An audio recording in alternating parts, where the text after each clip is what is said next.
Assalamualaikum Kang Windu. Waalaikumsalam warahmatullahi wabarakatuh. Iya saja yang mene wis ganteng dolanan HP obat ini cukup apa ndoro? Ya, semuanya karena Allah, Pak.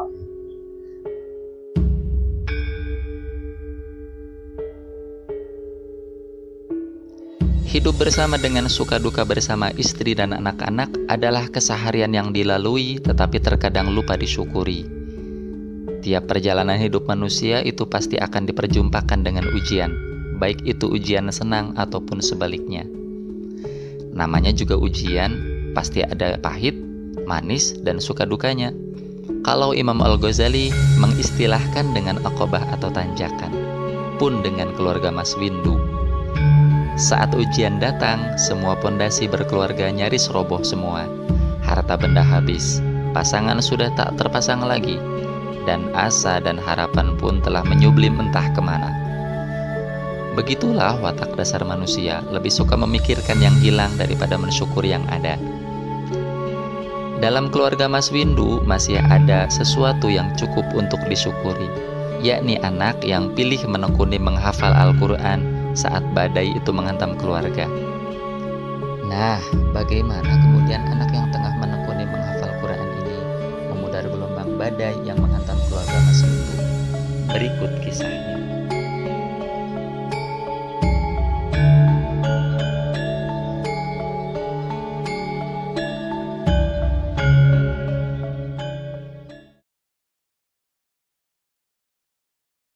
Sejak tahun 2021 sesudah COVID, tapi tetap masih COVID itu kan, 2020 masih ada rentetan sampai COVID-nya 2021 itu masih COVID lah.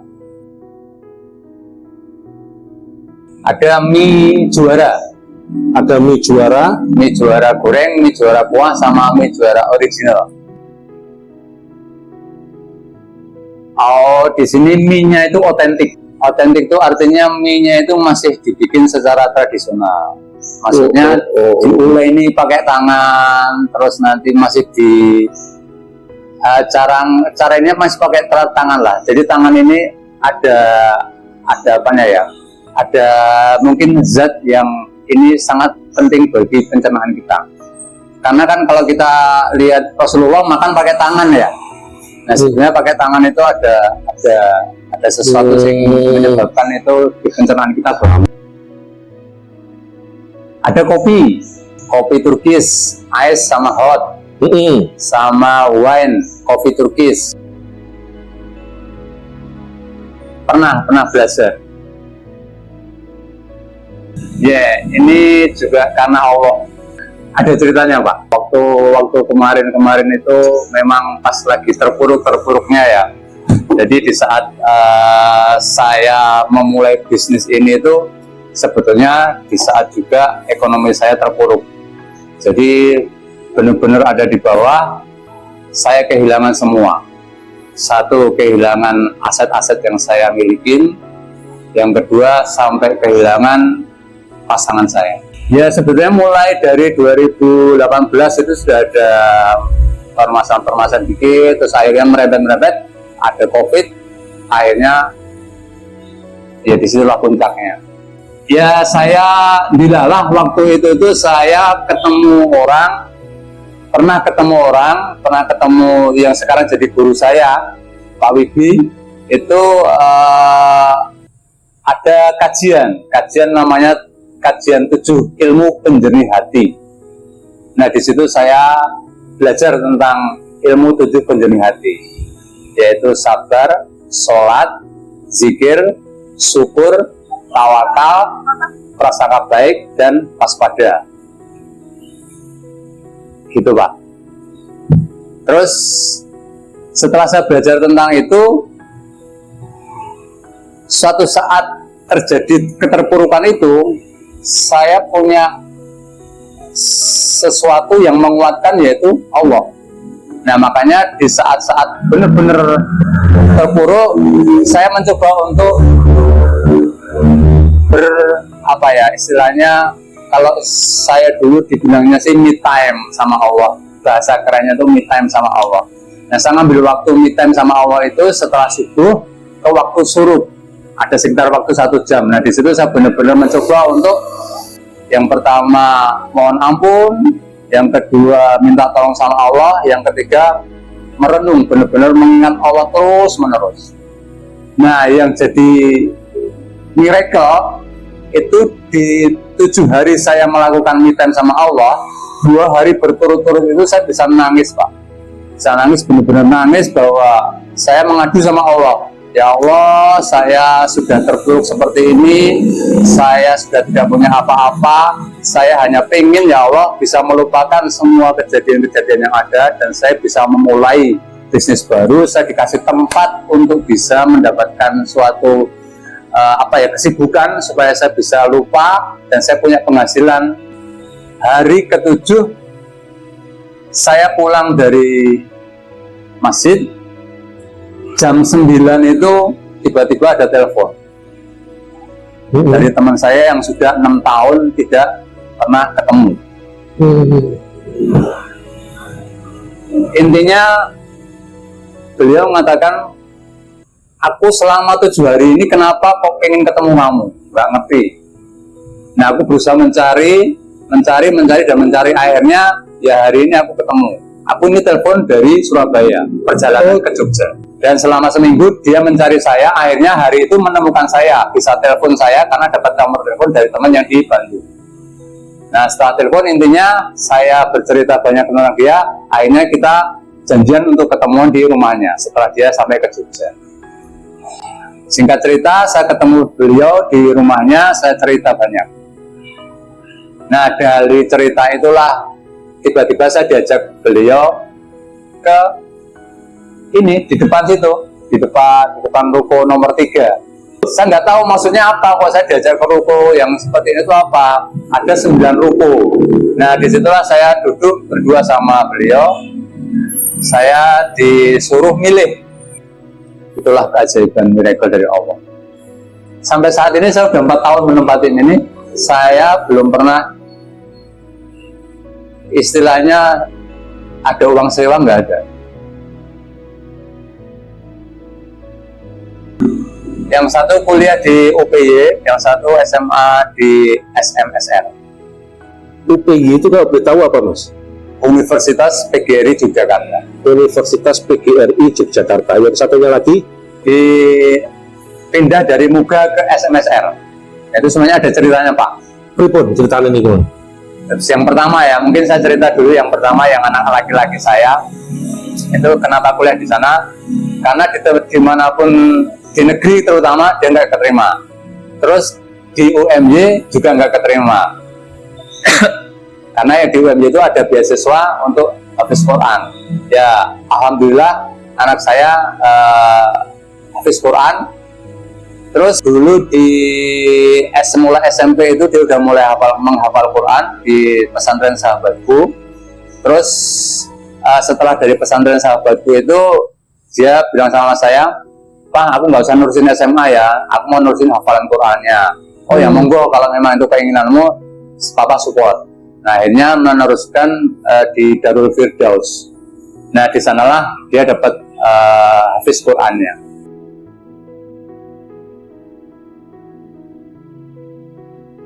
Belum, masih dalam kondisi morat-marit lah. Terus maka kemudian anak ingin mencari yang ada dukungan beasiswanya. Yes.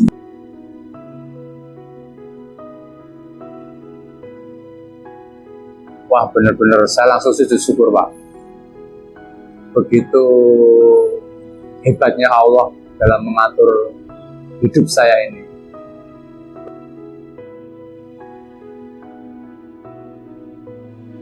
Ya murojaah tiap habis sholat, tiap habis maghrib itu terutama itu harus murojaah terus.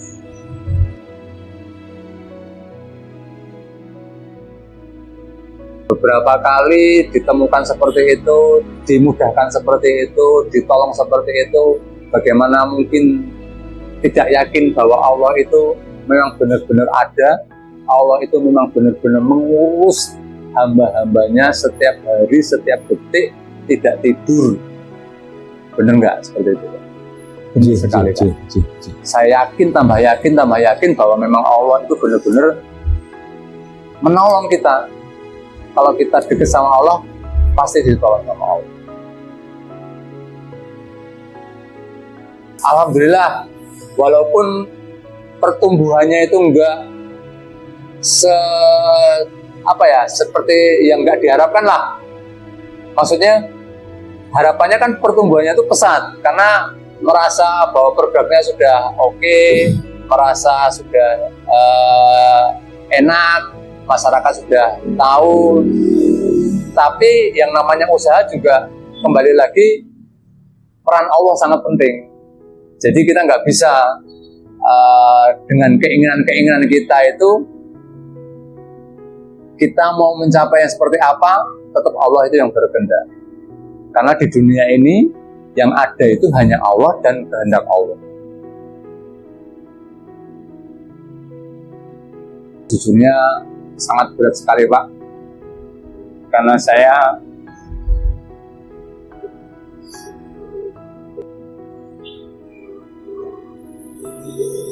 kulino apa-apa itu berdua bareng. Terus sendiri itu terasa nggak punya siapa-siapa lagi. Jadi terasa jalannya pincang, terasa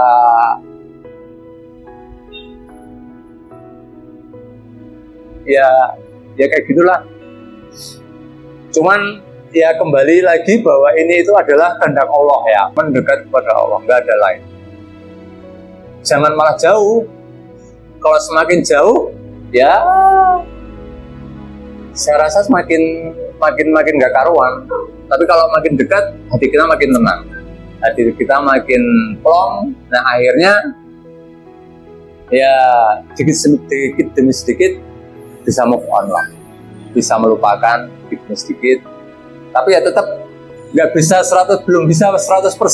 Karena kalau masih ingat seperti ini, masih ada emosi yang bisa keluar, Pak.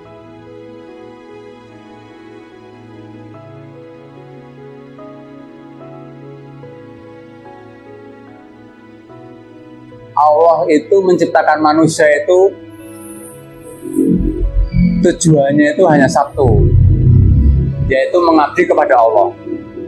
Ada di dalam surat Az-Zariyat ayat 51, ayat 56, surat ke-51 ayat 56. Itu kita hanya disuruh mengabdi saja.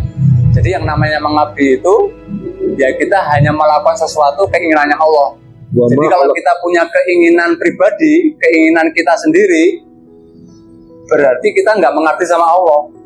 Kalau kita melakukan keinginan kita sendiri, padahal Allah menciptakan kita itu tidak lain dan tidak bukan hanya untuk mengabdi kepada Allah. Tidak aku ciptakan jin dan manusia kecuali hanya untuk mengabdi kepada Allah. Nah, dari situlah kita mulai menata kehidupan itu. Dan satu hal lagi, Allah sudah mempersiapkan namanya petunjuk, yaitu Al-Quran. Nah, kalau kita sudah punya petunjuk, kayak kita punya di Google nih, sudah masuk ke Google Map, terus kita mau ke tempat suatu tempat, kita tinggal jalan kan sebetulnya, sudah ada petunjuknya, tinggal ngikutin aja. Begitu juga Al-Quran, petunjuk dari Allah. Jadi kita tinggal ngikutin Al-Quran saja, di situ sudah ada semuanya.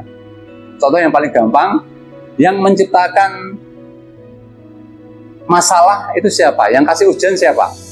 Allah. Yang bisa menyelesaikan siapa? Ya hanya Allah. Ada di dalam surat Yunus 107. Karena yang ngasih kita masalah itu Allah, yang bisa menyelesaikan juga Allah. Terus kita harus kepada siapa minta tolongnya? Ya pastinya kepada Allah, benar nggak? Dengan cara apa? Di dalam surat Al-Baqarah ayat 45, bahwa Allah berfirman, mintalah tolong padaku dengan sabar dan sholat. Ya sudah, hanya itu saja sebetulnya kuncinya. Petunjuknya kan di situ. Dan petunjuk-petunjuk yang lain sebetulnya banyak, ada. Janji-janji Allah banyak juga yang di dalam Al-Quran ada.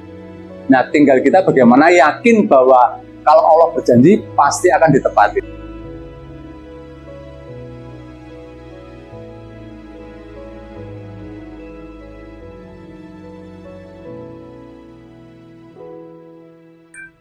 Oh iya, qadarullah, pada waktu saya bukaan ini, teman saya kena COVID. Ya Allah. Jadi waktu saya buka, beliau berjanji mau datang dan mau ngundang anak-anak tahfiz beliau untuk ngaji di sini, terpaksa gagal karena waktu itu dia harus isolasi mandiri. Tanggal 5 bulan Januari 2021. Nah, tanggal 7-nya saya dapat info beliau masuk ICU. Malamnya saya dapat info beliau dipanggil Allah. Saya benar-benar terpukul juga saat itu. Aduh, berarti saya dapat amanah ini, ya harus saya lakukan, saya laksanakan dengan baik.